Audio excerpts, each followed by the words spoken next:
Okay, guys and gals, Jim back here with another little diorama that I did. This is going to be the second kit that comes in this set, the 1/144th scale kit from Bandai.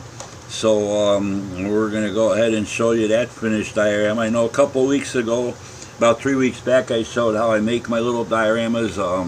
Kind of the same principles I used to make doing model railroading. So I'm not going to bother to describe how I did the whole diorama, but this is just going to be basically the finished product. So let's get the curtains out of the way and go at it. So there she is. It's my little finished diorama of the ATST.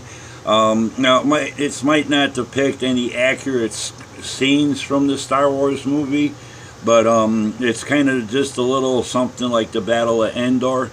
I just downloaded, I typed in on Google photos of ATST from Star Wars, and it popped up some pictures where it showed it walking through the woods. It looked like a bunch of redwood trees. I wish these were a little bit taller scale because they were actually bigger in the photos that I downloaded, but they served a purpose. It was what was available at Hobby Lobby that didn't cost an arm and a leg. I mean, they got some sets of trees, you get 3 of them for like 20 bucks. I think these are like $4.99 for like you get 6 trees or something, and or no, 8 of them in each package. So, and then you got, of course, you got to bend the little armatures out for the branches, glue them to the bases. I painted mine brown, or kind of like a dark grayish brown color.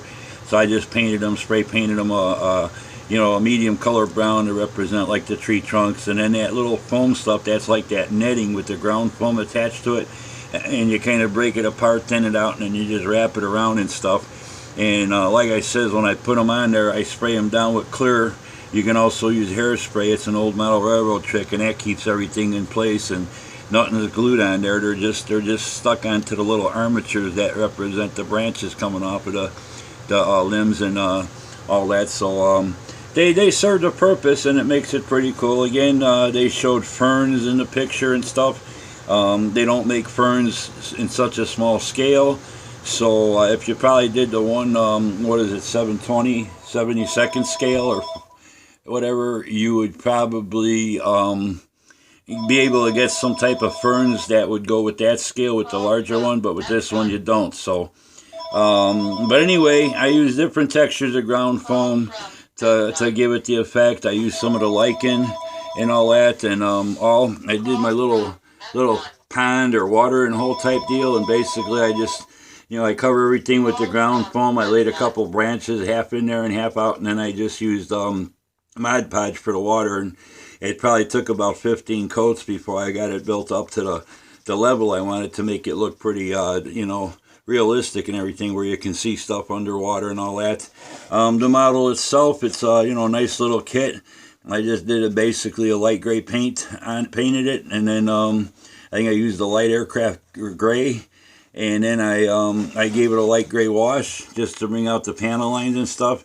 Now this model isn't articulated like the larger one, so I'm getting a natural daylight coming in, which actually looks pretty cool too. But the only thing that actually moves on here is the head. You can pivot it up and down, sideways, turn it a little bit from left to right and stuff. But other than that, the legs aren't articulated or nothing. But this one makes for a nice little diorama.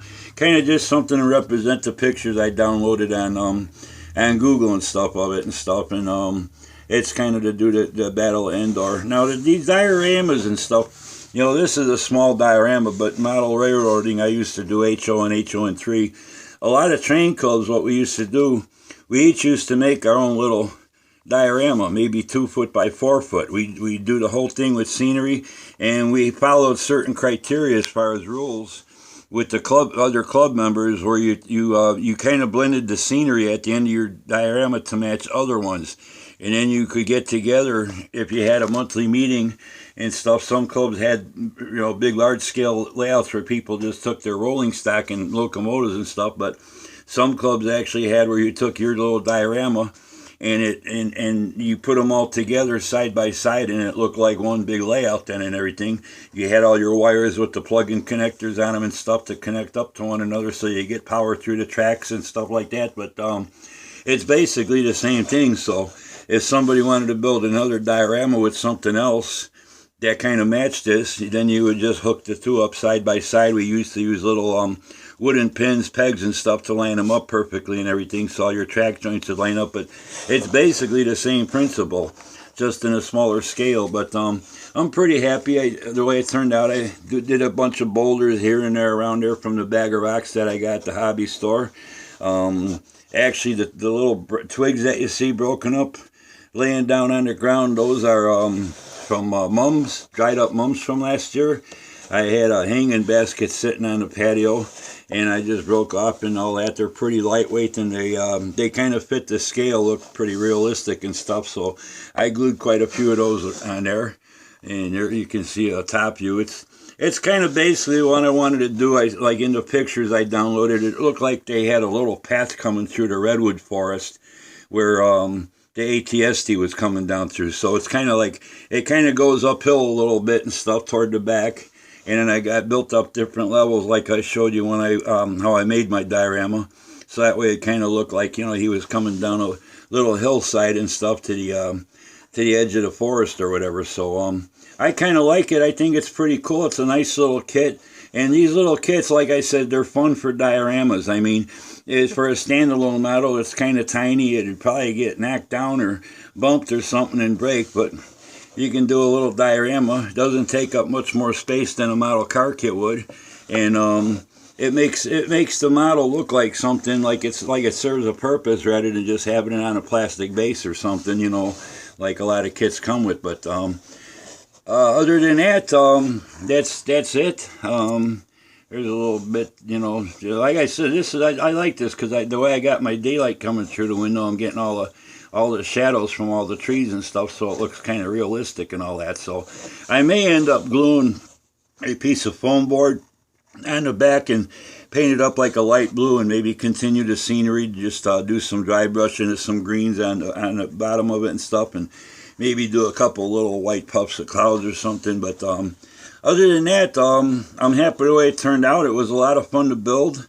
Brought me back to my old days back in the 80s and stuff and 70s and years before that, when I was a kid, model railroading and doing scenery, realistic scenery and stuff on layouts, mountains and stuff like that. So it was a lot of fun. So hopefully you guys enjoyed it.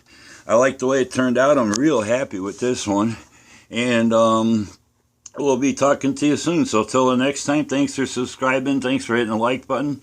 Thanks for all the great comments you guys been leaving. And like I said, you ever got any questions on anything I show or do, I leave my email in the descriptions on each video, so you can get a hold of me that way. And if you want to talk more in depth about something or learn more from me, and I'll be more than willing to get in touch with you guys that way. So till the next time, take care, and we'll be talking to you. Have a good one. Bye.